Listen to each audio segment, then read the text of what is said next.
Hello everyone. Welcome to Vedanta Telugu 891. This is Gayatri Patel, your master teacher for physics.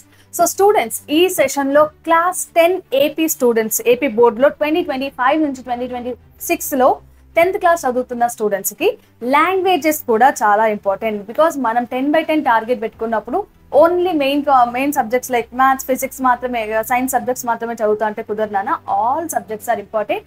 So దానికోసమే languages కి సంబంధించిన మన blueprints కానీ, weightage కానీ, paper pattern ఇదంతా కూడా మనకి గవర్నమెంట్ నుంచి మనకి రిలీజ్ అయింది. సో ఈ సెషన్ లో మనం తెలుగు సబ్జెక్ట్ కి సంబంధించిన వెయిటేజ్ డిస్కస్ చేద్దాం. And at the same time మీకు ఏ పేపర్ ప్యాటర్న్ ఎలా ఉంటుంది, ఎన్ని మార్క్స్ ఉంటుంది, టైమింగ్స్ తో పాటు ఒక మోడల్ పేపర్ ని కూడా ఇవ్వడం జరుగుతుంది. అండ్ వీటికి సంబంధించిన లింక్స్ అనేవి 2 మోడల్ పేపర్స్ అనేవి అఫీషియల్ గా గవర్నమెంట్ నుంచి రిలీజ్ అయ్యాయన. ఆ 2 మోడల్ పేపర్స్ కి సంబంధించిన లింక్స్ అనేవి కింద డిస్క్రిప్షన్ లో ఉన్నాయి. You can download it from the description itself. And ఇక్కడ మనం డైరెక్ట్ గా ఇంకా క్వశ్చన్ పేపర్ లోకి వెళ్ళిపోతే, సో మనకి ఇచ్చిన థింగ్స్ లో ఫస్ట్ ఇక్కడ మనకి so blue print for model paper 2025 and 2026 లోకి సంబంధించిన ఫస్ట్ పేపర్ ఇది. I'm discussing first paper, but 2 papers లో కూడా మీకు ఈ డీటెయిల్స్, ఈ ఫస్ట్ స్టార్టింగ్ డీటెయిల్స్ అయితే ఉంటాయి. And of course question paper కూడా చూద్దాం. సో ఫస్ట్ మనకి టోటల్ 100 మార్క్స్ పేపర్ ఉంటుందనా, మాక్సిమం మార్క్స్ 100 ఉంటాయి. అండ్ దీనికోసం మీకు ఇచ్చే టైం అనేది 3 hours ఉంటుంది. కానీ ఈ 3 hours కన్నా ఒక క్వశ్చన్ పేపర్ ని మాత్రమే చదవడానికి మీకు ఒక 15 minutes ఎక్కువగా టైం ఇస్తారు. సో ఎక్స్ట్రా టైం మొత్తం కలుపుకొని 3 hours 15 minutes టైం ఉంటుంది మీకు ఎగ్జామ్ రాయడానికి. So total marks 100. సో ఇక్కడ 100 మార్క్స్ ని ఏ రకంగా డివైడ్ చేశాడంటే, అవగాహన, ప్రతిస్పందన నుంచి 24 మార్క్స్ ఉంటాయి. అండ్ వ్యక్తీకరణ, సృజనాత్మక నుంచి మనకి 44 మార్క్స్ ఉంటాయి. భాషాంశాలు, గ్రామర్ నుంచి 32 మార్క్స్ ఉంటాయి. టోటల్ గా 100 మార్క్స్ వస్తాయి. సో ఎక్కడెక్కడ నుంచి ఎన్ని మార్క్స్ వస్తున్నాయి, వెయిటేజ్ ఏంటి అనేది చాప్టర్ వైజ్ గా మనకి ఇవ్వలేదు. కానీ ఇక్కడ మనకి పద్య భాగం, గద్య భాగం, నాన్ డీటెయిల్ అని ఉంటాయి కదా, వీటి నుంచి ఎన్ని మార్క్స్ సెగ్రిగేట్ చేశారు అనేది ఇచ్చాడు. సో పద్య భాగం నుంచి 20 మార్క్స్ వస్తాయి, గద్య భాగం అండ్ ఉపవాచకం వీటన్నిటి నుంచి ఒక్కొక్క దాని నుంచి 20 మార్క్స్ వస్తున్నాయి. సో ఓవరాల్ గా మనకి ఇక్కడ నుంచి వచ్చే మార్క్స్ అన్ని ఎన్ని మార్క్స్ వస్తాయి? దట్ ఈస్ ఇక్కడ నుంచే మనకి మొత్తం 60 మార్క్స్ వచ్చేస్తున్నాయి. ఓకే, సో ఇక్కడ నుంచి మొత్తం మనకి 60 మార్క్స్ వస్తున్నాయి. అండ్ దెన్ దాని తర్వాత పద్య భాగం అండ్ గద్య భాగం నుంచి క్వశ్చన్స్ కి మనకి 8 మార్క్స్ ఉన్నాయి. దాని తర్వాత భాషాంశాలు, గ్రామర్ నుంచి 32 మార్క్స్, ఇందాక చెప్పినట్టుగానే 32 మార్క్స్ సపరేట్ గా వస్తున్నాయి. టోటల్ ఇక్కడ 100 మార్క్స్ కదా. అయితే ఇక్కడ మనకి పేపర్ ప్యాటర్న్ ఎలా ఉంటుంది అంటే, 8 మార్క్స్ క్వశ్చన్, వీటిని మనం లాంగ్ ఆన్సర్స్ అని అంటాం. సో లాంగ్ ఆన్సర్స్ మనకి ఎన్ని వస్తాయి? 7 వస్తాయి.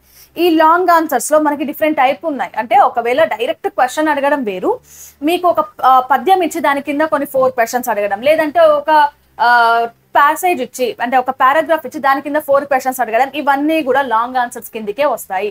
సో ఇలాంటి 8 మార్క్స్ క్వశ్చన్స్ అన్ని ఎన్ని వస్తాయి? టోటల్ 7 క్వశ్చన్స్ వస్తాయి. ఒక్కొక్క దానికి 8 మార్క్స్ కాబట్టి మొత్తం ఇక్కడ నుంచి మనకి వచ్చే మార్క్స్ అన్ని 56 మార్క్స్. ఓకే, సో ఇక్కడ నుంచి మొత్తం మనకి లాంగ్ ఆన్సర్స్ నుంచి వచ్చే మార్క్స్ ఇవి 56. అండ్ దాని తర్వాత లఘు ప్రశ్నలు అంటే షార్ట్ ఆన్సర్ క్వశ్చన్స్ అని అంటే మనకి ఎన్ని మార్క్స్? 4 మార్క్స్ కి ఉంటాయి. లైక్ ఒక్కొక్క క్వశ్చన్ సబ్ క్వశ్చన్స్ ఉండడం కానీ, లేదంటే మనకి గ్రామర్ నుంచి కానీ ఇలాంటి వచ్చే క్వశ్చన్స్ మనకి ఎన్ని ఉంటాయి? 3 క్వశ్చన్స్ ఉంటాయి. అండ్ ఒక్కొక్క దానికి మనకి 4 మార్క్స్ కాబట్టి ఇక్కడ నుంచి మనకి 12 మార్క్స్ వస్తున్నాయి. ఇక లఘు ప్రశ్నలు అంటే very short answer question, and ఒక్కొక్క దానికి 2 మార్క్స్ ఉంటాయి. అండ్ ఈ క్వశ్చన్స్ అన్ని కూడా ఎన్ని ఉంటాయి? 9 ఉంటాయి. టోటల్ గా 18 క్వశ్చన్స్ వస్తున్నాయి, 18 మార్క్స్ వస్తున్నాయి ఈ షార్ట్ ఆన్సర్స్ నుంచి. అండ్ లక్షాత్మక ప్రశ్నలు మనకి 1 మార్క్ క్వశ్చన్స్ ఇవి 14 ఉంటాయి. టోటల్ 14 క్వశ్చన్స్ వస్తాయి. సో ఇవి ఓవరాల్ గా ఇవన్నీ కలుపుకొని 100 మార్క్స్ కి మనం పేపర్ రాస్తున్నాం, అదంతా ఓకే. కానీ వ్యాసరూప ప్రశ్నలు, డిఫరెంట్ క్వశ్చన్స్ కానీ, లేదంటే లక్షణాత్మక ప్రశ్నలు ఎలాంటి క్వశ్చన్స్ వస్తాయని మనకి ఆల్రెడీ డైరెక్ట్ గా పేపర్ ఇవ్వడానికన్నా ముందే ఏ నంబర్ క్వశ్చన్ కి ఎలాంటి క్వశ్చన్స్ వస్తాయి, ఏ నంబర్ కి ఫస్ట్ క్వశ్చన్ ఎలాంటి క్వశ్చన్ వస్తుంది, సెకండ్ క్వశ్చన్ ఎలాంటి వస్తుంది క్వశ్చన్ వస్తుంది అనేది కూడా ఇన్ డీటెయిల్డ్ గా ఇచ్చారు మనకి.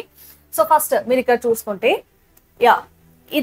ఇది వెయిటేజ్, ఎక్కడ నుంచి ఎక్కడికి మనకి ఎన్ని క్వశ్చన్స్ వస్తున్నాయని వెయిటేజ్. సో పద్య భాగం నుంచి మనకి ఎన్ని, ఇక్కడ ఒక వ్యాసరూప ప్రశ్న ఒకటి వస్తుంది, 2, 3, 4. సో మొత్తం 2 క్వశ్చన్స్ వస్తాయి పద్య భాగం నుంచి 2 లాంగ్ ఆన్సర్ క్వశ్చన్స్ వస్తాయి, ఒక షార్ట్ ఆన్సర్ క్వశ్చన్ వస్తుంది.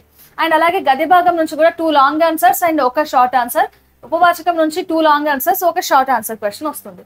అండ్ దెన్ ఇక్కడ నుంచి సృజనాత్మక ప్రశ్నల నుంచి ఒక లాంగ్ ఆన్సర్ వస్తుంది. అంటే జనరలైజ్డ్ కంటెంట్ లైక్ ఒక కంటెంట్ ఇచ్చి దాన్ని నువ్వు నీ ఒపీనియన్ ఏంటనో, లేకపోతే దీని మీద ఒక వ్యాసం రాయండను, లేదంటే దీనికి ఈ టాపిక్ సంబంధించి ఒక 10 నుంచి 12 వాక్యాల క్వశ్చన్ రాయండను, ఆన్సర్ రాయండను, ఇలాంటివి అడుగుతారు. సో అది ఒకటే లాంగ్ ఆన్సర్ వస్తుంది. ఓకే, దాని తర్వాత మనకి గ్రామర్ కి సంబంధించి 2 మార్క్స్ క్వశ్చన్స్ 9 ఉంటాయి, అండ్ అలాగే 1 మార్క్ క్వశ్చన్ 14 ఉంటాయి. సో ఇది మొత్తం గ్రామర్ కిందకే వస్తుంది. ఫైన్, ఇప్పుడు చూద్దాం ఎక్కడ ఎలాంటి క్వశ్చన్స్ అడుగుతున్నాడు. క్వశ్చన్ నెంబర్ 1, ఇదేంటి, పరిచిత గద్యం ప్రశ్నలు. సో పరిచిత గద్యం ఇన్ ద సెన్స్ మనకి ఒక అలాగే ఇంటర్నల్ అంతర్గత ఎంపిక అంటే ఇంటర్నల్ చాయిస్ ఉంటుంది. సో పరిచిత గద్యం పద్యం అండ్ ప్రశ్నలు అంటే ఒక పోయం ఇస్తాడు. ఓకే, సో అది కూడా ఎక్కడి నుంచి అనేది కూడా వీళ్ళు మనకి ఇచ్చారు. ఆటవెల్లి, తేటగీతి అండ్ కందం, ఈ 3 టైప్స్ ఆఫ్ పద్యం నుంచి మాత్రమే మనకి క్వశ్చన్స్ వస్తాయి. ఇక్కడ సీస పద్యాల గురించి మనం ఆలోచించాల్సిన అవసరం లేదు, టెన్షన్ పడాల్సిన అవసరం లేదు. అవి మనకి ఆన్సర్ వాటికి సంబంధించిన పద్యాలు ఇవ్వరు. అండ్ ఫస్ట్ క్వశ్చన్ లో మొత్తం ఎలా ఉంటుంది అని అంటే, ఒక పద్యం ఇస్తాడు, ఆ పద్యం కింద చిన్న పద్యాలే, ఆ పద్యం కింద 4 క్వశ్చన్స్ ఇస్తాడు. సో ఆ 4 క్వశ్చన్ కి నువ్వు వాక్య రూప సమాధానంలో అంటే కంప్లీట్ సెంటెన్స్ లాగా రాయాలి. ఎన్ని వస్తాయి? 4 వస్తాయి. ఒక్కొక్క దానికి 2 మార్క్స్ ఉంటాయి. సో మొత్తం మీద నువ్వు దీని నుంచి తీసుకునే మార్క్స్ 8 మార్క్స్ ఉంటాయి. సో ఇంటర్నల్ చాయిస్ ఉంటుంది కాబట్టి పద్యంలో ఏ, బి అని 2 ఉంటాయి కాబట్టి ఏ అయినా రాయొచ్చు, బి అయినా రాయొచ్చు. ఏ కింద 4 క్వశ్చన్స్, బి కింద 4 క్వశ్చన్స్ ఉంటాయి. ఓకే, సో దాని తర్వాత పరిచిత గద్యం అంటే ఇక్కడ ఒక ప్యాసేజ్ ఇస్తాడు మనకి. ప్యాసేజ్ ఇచ్చినప్పుడు మనకి కంప్లీట్ ప్యాసేజ్ తర్వాత ఒక స్టోరీ లాంటిదో, లేకపోతే ఏదో మీరు టెక్స్ట్ బుక్ లో కావచ్చు, లేదంటే బయటదైనా కావచ్చు. సో అక్కడ నుంచి వచ్చే ఇవి మోస్ట్ ప్రాబ్లీ మనకి ఫస్ట్ క్వశ్చన్ అయితే ఓన్లీ పద్యాలు కాబట్టి పద్య భాగం నుంచే వస్తాయి. అండ్ ఒక పారాగ్రాఫ్ ఇస్తున్నాడు కాబట్టి అది మనకి గద్య భాగంలో నుంచి వస్తాయి. అండ్ ఇక్కడ కూడా సేమ్ ప్యాసేజ్ తర్వాత 4 క్వశ్చన్స్ ఉంటాయి, ఒక్కొక్క దానికి 2 మార్క్స్ ఉంటాయి. దీనికి కూడా నువ్వు పూర్తి సెంటెన్స్ లో ఆన్సర్ రాయాలి, ఒక సెంటెన్స్ సరిపోతుంది. దెన్ ఉపవాచకం, మనకి ఇక్కడ ఉపవాచకం నాన్ డీటెయిల్ నుంచి మళ్ళీ 8 మార్క్స్ క్వశ్చన్స్ ఉంటాయి నాన్న. ఇక్కడ 8 మార్క్స్ క్వశ్చన్ కూడా నీకు ఏదో ఒకటే క్వశ్చన్ ఇచ్చి దానికి సంబంధించిన 8 మార్క్స్ కి ఒక ఆన్సర్ రాయండి అని అడగడు. 4 సబ్ క్వశ్చన్స్ ఉంటాయి. అండ్ ఆ 4 సబ్ క్వశ్చన్స్ లలో కొన్ని సెంటెన్సెస్ ఉంటాయి. ఆ సెంటెన్స్ ని మనం ఐడెంటిఫై చేయాలి, ఇది ఏ కాండంలో ఉంది, ఇది ఏ కాండంలో ఉంది అనే 4 క్వశ్చన్స్ కి జస్ట్ ఆ కాండం పేరు రాస్తే సరిపోతుంది. రామాయణంలో డిఫరెంట్ కాండాస్ ఉంటాయి కదా, ఆ కాండ పేరు రాస్తే సరిపోతుంది. ఒక్కొక్క దానికి నీకు 2 మార్క్స్ వస్తాయి. అలా నువ్వు ఈ క్వశ్చన్ నుంచి 8 మార్క్స్ గెయిన్ చేసుకోవచ్చు. సో అయిపోయిందా? పద్య భాగం నుంచి ఒకటి, గద్య భాగం నుంచి ఒకటి, నాన్ డీటెయిల్ నుంచి ఒకటి, ఈ సెక్షన్ ఇది అయిపోయింది. 3 క్వశ్చన్స్ అయిపోయాయి. అండ్ దాని తర్వాత ఇక్కడ మనకి షార్ట్ ఆన్సర్ క్వశ్చన్స్ వస్తున్నాయి. సో షార్ట్ ఆన్సర్ క్వశ్చన్స్ లో మనకి మెయిన్ గా 4th క్వశ్చన్ అడిగేది ఏంటంటే కవి పరిచయం. కవి పరిచయాన్ని ఇక్కడ వీళ్ళు ఆల్రెడీ చెప్పేశారు మనకి. కవి పరిచయం కేవలం పద్య భాగం నుంచి మాత్రమే వస్తాయి. అండ్ దాంట్లో కూడా శతక మాధుర్యంలో చాలా కవులు ఉంటారు కాబట్టి అక్కడ నుంచి కాకుండా ఓన్లీ పద్య భాగంలో ఎక్సెప్ట్ శతక మాధుర్యం నుంచి మనకి కవి పరిచయం ఉంటుంది. ఇది 4th క్వశ్చన్. 5th క్వశ్చన్ అనేది మనకి గద్య భాగం నుంచి చాప్టర్స్ ఉంటాయి. చాప్టర్స్ కింద నేపథ్యం గాని ప్రక్రియ గాని ఉంటుంది. సో గద్య భాగంకి సంబంధించిన చాప్టర్స్ నుంచి మాత్రమే మనకి నేపథ్యం గాని ప్రక్రియ గాని వస్తుంది. ఇది 5th question.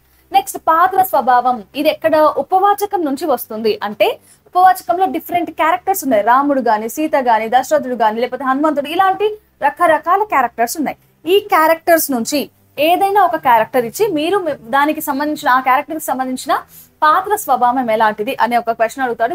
That is of 4 marks ఉంటుంది.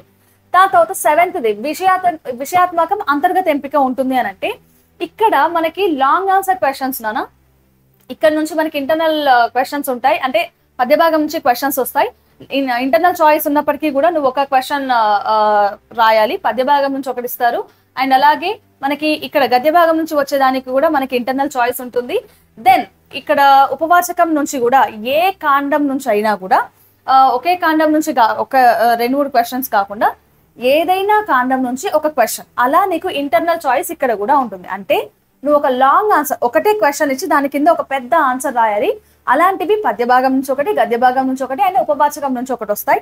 అండ్ కంగారు పడాల్సిన పనేం లేదు. ప్రతి క్వశ్చన్ కి ఇంటర్నల్ చాయిస్ అనేది ఉంటుంది. అంటే 2 ఇస్తాడు, దాంట్లో నుంచి మనం ఒకటి రాయాలి. దాని తర్వాత సృజనాత్మక ప్రశ్న ఒకటి ఉంటుందనా. అంటే ఇందాక నేను చెప్పాను కదా, లైక్ ఒక సంఘటన ఇచ్చి ఆగస్ట్ 15 గురించి నీకేం తెలుసు, లేకంటే నీకు నచ్చిన ఒక స్వాతంత్ర సమర యోధుడి గురించి రాయండి, ఇలాంటి క్వశ్చన్స్ అడుగుతాడు. దానికి కూడా ఇంటర్నల్ చాయిస్ అనేది ఉంటుంది. సో ఇక్కడ పద్య భాగం నుంచి ఒకటి, గద్య భాగం నుంచి ఒకటి ఇవ్వాలి, కానీ రెండు ఒకటే దగ్గర నుంచి రావద్దు. అండ్ అలాగే లేఖ, సంభాషణ, ప్రకటన, ఇంటర్వ్యూ, అభినందన పత్రం, కరపత్రం, వర్ణన, నినాదాలు మొదలైనవి మనకి ఇక్కడ నుంచి వస్తాయి. ఈ బిట్ లో నువ్వు ఎక్స్పెక్ట్ చేయొచ్చు. నెక్స్ట్ భాషాంశాలు. ఇక్కడ గ్రామర్ లో మీకు ఎన్ని పాయింట్స్, కాన్సెప్ట్స్ ఉన్నాయో వాటన్నిటికి సంబంధించిన దాని నుంచి ఒక్కొక్క క్వశ్చన్ వచ్చి దానికి మార్క్స్. ఇవి షార్ట్ ఆన్సర్ క్వశ్చన్స్ అవ్వచ్చు, లేదంటే 1 మార్క్ క్వశ్చన్స్ కూడా ఉన్నాయి. అలంకారాలు గుర్తించడం. సో అలంకారాల నుంచి మనకి ఎన్ని మార్క్స్ వస్తాయి? 2 మార్క్స్ వస్తాయి. అండ్ పాఠ్యాంశాల్లోని వ్యాకరణాంశాల యందు పేర్కొన్న ముఖ్యమైన అలంకారం నుంచి ఇవ్వాలి. కానీ దానికి నువ్వు ఇక్కడ ఏంటి ఒక క్వశ్చన్ అడిగినప్పుడు అలంకారం ఏదో గుర్తించి దాని లక్షణం కూడా రాస్తేనే అప్పుడు మాత్రమే నీకు 2 మార్క్స్ వస్తాయి. లేదంటే ఏదో ఒకటి మిస్ చేసినా కూడా 1 మార్క్ పోతుంది. దాని తర్వాత పద్య పాదానికి గురు లఘువులు గుర్తించి నువ్వు దానికి ఘన విభజన చేయాలి. అంటే ఇప్పుడు నీకు ఒక సెంటెన్స్ ఇస్తాడు. ఓకే, సెంటెన్స్ ఇచ్చిన తర్వాత పద్యంలో ఒక లైన్ ఉంటది కదా, ఆ లైన్ ఇచ్చి దాంట్లో మనం ఘన విభజన చేసి ఇంకేం రాయాలి? దీనికోసం మీరు మనకి 4 టైప్స్ ఆఫ్ పద్యాలు ఉంటాయి కదా, ఉత్పలమాల, చంపకపాలం, మత్తేపం అండ్ శార్దూలం. వీటిని సంబంధించి ప్రాక్టీస్ చేయండి. దాని తర్వాత మీకు టెక్స్ట్ బుక్ లో ప్రతి పద్యం దగ్గర స్టార్ మార్క్ ఉంటుంది. అవి చాలా ఇంపార్టెంట్. వాటి నుంచి మాత్రమే ఇవ్వాలి అని ఇక్కడ ఇచ్చారు కాబట్టి అవి ఫోకస్ చేయండి. 2 మార్క్స్ వస్తాయి ఘన విభజన చేసి పద్యం పేరు రాయడం వల్ల. ఓకే, దాని తర్వాత అర్థాలు. ఓకే, సో మనకి ఇక్కడ కొన్ని వర్డ్స్ ఇస్తారు, వాటికి మనం అర్థం రాయాలి. అండ్ దెన్ పర్యాయ పదాల నుంచి కూడా 2 మార్క్స్ వస్తున్నాయి. దెన్ దాని తర్వాత ప్రకృతి, వికృతి పదం. సో ఫస్ట్ ఒక ప్రకృతి పదం ఇచ్చి దానికి వికృతి రాయమంటాడు, లేదంటే వికృతిని గుర్తించమంటాడు.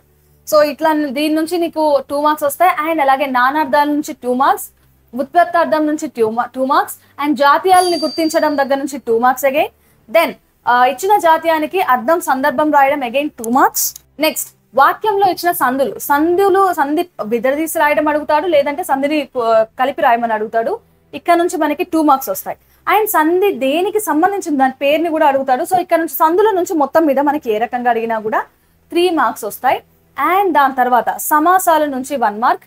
అండ్ సమాసాలు కూడా సో ఇక్కడ ఎవ్రీ చాప్టర్ తర్వాత మనకి కొన్ని సమాసాలు ఇస్తారు కదా, వాటికి సంబంధించిన వాక్యాలు మాత్రమే ఇస్తారు.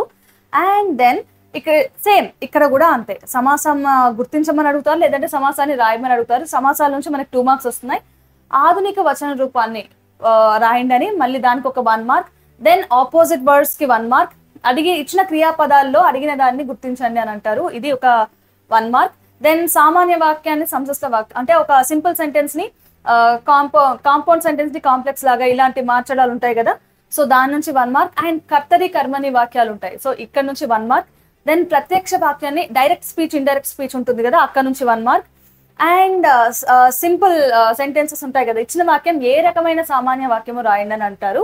అండ్ అలాగే అక్కడ నుంచి 1 మార్క్. సామాన్య ఇచ్చిన వాక్యం మళ్ళీ అక్కడ నుంచే 3 మార్క్స్ వస్తున్నాయి నాన్న. రైట్, సో ఇప్పుడు నీకు 33 క్వశ్చన్స్ కి ఏ క్వశ్చన్ కి ఎలాంటి క్వశ్చన్ అడుగుతారో, ఏ నెంబర్ కి ఎలాంటి క్వశ్చన్ అడుగుతారో తెలుసు కదా. నౌ ఇక్కడ వాళ్ళు మనకి ఒక ప్రాపర్ ఒక మోడల్ పేపర్ ఇచ్చారు. సో మోడల్ పేపర్ లో ఇందాక వాళ్ళు చెప్పినట్టుగానే 100 మార్క్స్ ఉన్నాయి. సో ఈ క్వశ్చన్ పేపర్ చదవడానికి 15 మార్క్స్ 15 మినిట్స్ ఇస్తున్నారు. అండ్ అలాగే అన్ని కూడా మీరు ఆన్సర్ షీట్ లోనే రాయాలి, ఎక్కడ కూడా మార్క్ చేయడానికి క్వశ్చన్ పేపర్ లో మార్క్ చేయడానికి వీలేదు. నెక్స్ట్ ఇక్కడ ఫస్ట్ క్వశ్చన్ పద్యం ఉంది, 4 క్వశ్చన్స్ ఉన్నాయి. పద్యం 4 క్వశ్చన్స్, ఇంటర్నల్ చాయిస్ ఉంది. నెక్స్ట్ క్వశ్చన్ ఒక ప్యాసేజ్, దాని తర్వాత 4 క్వశ్చన్స్. దీనికి ఎలాంటి మనకి ఇంటర్నల్ చాయిస్ లేదు, ఇదే క్వశ్చన్ రాయాలి. దీని నుంచి ఎవ్రీ క్వశ్చన్స్ కి 2 మార్క్స్. దెన్ రామాయణం నుంచి మనకి ఎన్ని 4 నేను చెప్పాను కదా 4 సబ్ క్వశ్చన్స్ వస్తాయి. సబ్ క్వశ్చన్స్ కాదు, ఇది 4 సెంటెన్సెస్. అండ్ ఒక్కొక్క దాన్ని ఏ కాండ నుంచి వచ్చింది అని మాత్రమే రాస్తే నీకు ఇక్కడ నుంచి 8 మార్క్స్ వచ్చేస్తాయి. దాని తర్వాత వ్యక్తీకరణ అండ్ సృజనాత్మక, ఇక్కడ నుంచి మనకి ఎన్ని 3 క్వశ్చన్స్ ఉన్నాయి. ఒక్కొక్క దానికి 4 మార్క్స్ అన్న. కవి పరిచయం ఫ్రమ్ పద్యభాగం. అండ్ వ్యాసం ప్రక్రియ, అంటే మీకు ప్రక్రియ నేపథ్యం ఇవన్నీ కూడా గద్య భాగం నుంచి వస్తాయి. అండ్ ఏదైనా ఒక క్యారెక్టర్ ఇచ్చి దాని నాన్ డీటెయిల్ ఏదైనా ఒక క్యారెక్టర్ ఇచ్చి దాని పాత్ర స్వభావం అడుగుతారని చెప్పాను కదా. సో ఈ 3కి కూడా ఒక్కొక్క దానికి 4 మార్క్స్ అండ్ మనకి 12 మార్క్స్ వస్తున్నాయి. దెన్ 10 వాక్యాల్లో సమాధానం రాయండి. ఇవి యాక్చువల్ లాంగ్ ఆన్సర్స్. సో ఇక్కడ పద్య భాగం నుంచి ఒక క్వశ్చన్ ఇస్తుంది అండ్ క్వశ్చన్ వస్తుంది మనకి ఇంటర్నల్ చాయిస్ ఉంది. అండ్ అలాగే గద్య భాగం నుంచి ఒక క్వశ్చన్ వస్తుంది, దానికి ఇంటర్నల్ చాయిస్ ఉంది. దెన్ మనకి మళ్ళీ ఉపవాచకం నుంచి ఒక క్వశ్చన్, ఈ మూడింటి నుంచి ఇంటర్నల్ చాయిస్ తో మనకి ఒక్కొక్క క్వశ్చన్ రాయాలి and every question has 8 marks. నా ఇక్కడ నువ్వు ఒక క్రియేటివిటీ క్వశ్చన్ వస్తుంది అన్నాను కదా, ఏదైనా మనకు ఒక ఫ్రీడమ్ ఫైటర్ గురించి రాయమనో, లేకపోతే మనం సంభాషణ ఒక కాన్వర్జేషన్ మధ్యలో రాయమనో, లేదంటే ఒక లేఖ అడగడం కానీ, ఇలాంటివన్నీ కూడా ఇక్కడ 10th క్వశ్చన్ వస్తున్నాయి. అండ్ ఇదంతా గ్రామర్ 11th నుంచి స్టార్ట్ చేస్తా 33 వరకు ఇదంతా గ్రామర్. సో ఫస్ట్ ఇదేంటి, ఒక పద్యం ఇచ్చి ఈ అలంకారాన్ని గుర్తించమంటున్నాడు, అలంకారం అండ్ లక్షణం. దెన్ దాని తర్వాత ఇక్కడ ఒక స్టేట్మెంట్ ఇచ్చాడు, గురులఘువులు అడిగాడు. అండ్ ఇక్కడ మనకి అండర్లైన్ చేసిన వాటికి అర్థాలు అడుగుతున్నాడు, అది 2 మార్క్స్. దెన్ సో పర్యాయ పదాల నుంచి కూడా మనకి ఇక్కడ దీనికి పర్యాయ పదం డైరెక్ట్ గా రాయమంటున్నాడు. అండ్ గీత గీసిన దానికి వీటిలో ఏది కరెక్ట్ అని ఐడెంటిఫై చేయమన్నాడు, అగైన్ 2 మార్క్స్. దెన్ ప్రకృతి పదం అండ్ ప్రకృతి వికృతి నుంచి మనకి 2 మార్క్స్ వచ్చేసాయి, ఇలాంటి క్వశ్చన్స్. సో ఇప్పుడు నేను ఇందాక ఏదైతే ఏ క్వశ్చన్ నుంచి ఎలాంటి క్వశ్చన్స్ వస్తాయని చెప్పానో అవన్నీ కూడా మనకి ఇక్కడ ఇచ్చాడు నాన్న. సో మీరు ఈ క్వశ్చన్ పేపర్స్ ని చూడొచ్చు.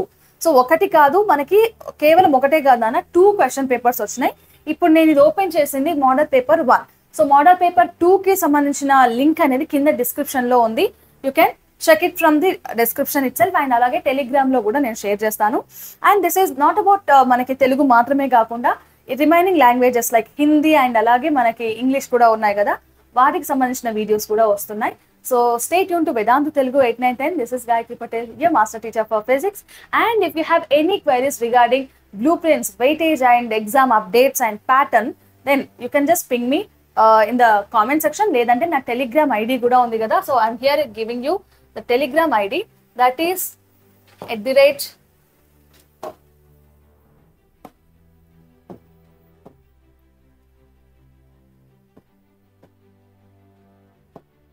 yes, this is my id nana.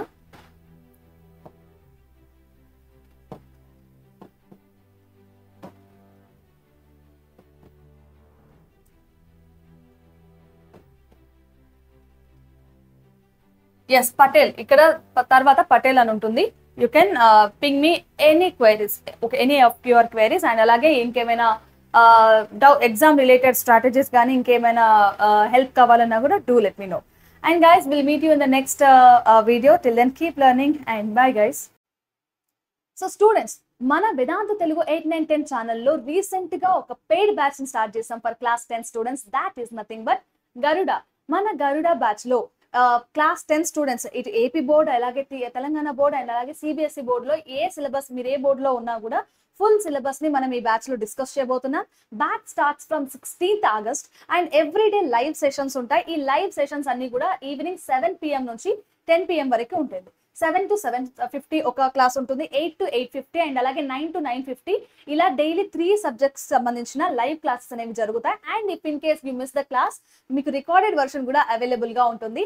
And మన సెషన్ లో ఒకవేళ మీకు ఏమైనా డౌట్స్ ఉన్నా కూడా doubt solving, practice sessions, revision sessions ఇవన్నీ రెగ్యులర్ గా జరుగుతూ ఉంటాయి. అట్ ద సేమ్ టైం మీకు ఎవ్రీ వీకెండ్ ఒక టెస్ట్ కూడా, ఒక సబ్జెక్ట్ నుంచి ఒక సబ్జెక్ట్ చొప్పున టెస్ట్ కూడా కండక్ట్ చేయబడుతుంది. సో కంప్లీట్ మీరు పర్చేస్ చేసిన డేట్ నుంచి మళ్ళీ మన last board exams final exam వరకు మీతో పాటు బ్యాచ్ అనేది కంటిన్యూ అవుతుంది. At the same time at the end of this మన బ్యాచ్ లో మీకు క్రాష్ కోర్స్ కూడా అవైలబుల్ గా ఉంటుంది. అండ్ ప్రస్తుతానికి మనకి ఇప్పుడు రాఖీ, ఫ్రీడమ్ సేల్ ఇవన్నిటి వల్ల యాక్చువల్ గా ఉండే ప్రైస్ తో సంబంధం లేకుండా ఈ బ్యాచ్ ని మీరు ఇప్పుడు 2500 లోనే పర్చేస్ చేయొచ్చు. And this offer only tell ఈ ఫ్యూ డేస్ మాత్రమే ఉంటుంది నాన్న. మీరు తొందరగా పర్చేస్ చేయాలని అనుకుంటే కింద డిస్క్రిప్షన్ లో లింక్ ఉంటుంది. సో ఇక్కడ వన్స్ మీరు మన ఈ వీడియో డిస్క్రిప్షన్ ఓపెన్ చేస్తే Garuda batch for TS, Garuda batch for AP అని కూడా ఉంటుంది. అండ్ ఎస్ నాన్న, మనకి సిబిఎస్ఈ స్టూడెంట్స్ కూడా ఎన్రోల్ చేసుకోవచ్చు దీన్ని. వన్స్ మీరు ఈ లింక్ ని క్లిక్ చేసిన తర్వాత డైరెక్ట్ గా మన వెబ్సైట్ కి వెళ్ళిపోతుంది. ఈ వెబ్సైట్ లో మీరు వ్యూ ఫుల్ కోర్స్ అని ఉంటుంది. ఈ ఫ్యూ కోర్స్ కి సంబంధించిన ఫుల్ డీటెయిల్స్ అనేవి మీరు ఇక్కడ చూడొచ్చు. అండ్ వన్స్ ఈ వ్యూ ఫుల్ కోర్స్ ప్లాన్స్ అని చూసిన తర్వాత మీకు ఇక్కడ batch starts from 16th August and అక్కడ మీకు ఫుల్ ఈ బై ఫుల్ కోర్స్ అని ఉంది కదా, వన్స్ దాన్ని క్లిక్ చేసిన వెంటనే మీరు ఇమ్మీడియట్ గా పేమెంట్ ఆప్షన్ కి వెళ్తారు. మీకు UPI, credit card, net banking and అలాగే వ్యాలెట్స్ అన్ని ఆప్షన్స్ ఉన్నాయి. ఒకవేళ మీరు ఒకేసారి ఈ 2500 it is not for 1 month అన్న, it is for full entire course మొత్తం ఇయర్ మొత్తానికి 2500, బట్ 1 month ఒకేసారి పే చేయలేను మ్యామ్, మంత్లీ కొంచెం పే చేసుకోవచ్చు అని అనుకుంటే you can utilize this credit card option. So ఒకవేళ ఇంకేమైనా క్వైరీస్ ఉన్నాయి బ్యాచ్ లో జాయిన్ అయ్యేటప్పుడు కానీ, లేదంటే క్లాసెస్ వినేటప్పుడు, ఆర్ ఎల్స్ మన ఎన్రోల్మెంట్ ప్రాసెస్ లో ఏమైనా డౌట్స్ ఉన్నాయని అనుకుంటే do let me know on this Telegram ID, Nana. We can solve the issues. And bye guys, and see you soon in the batch.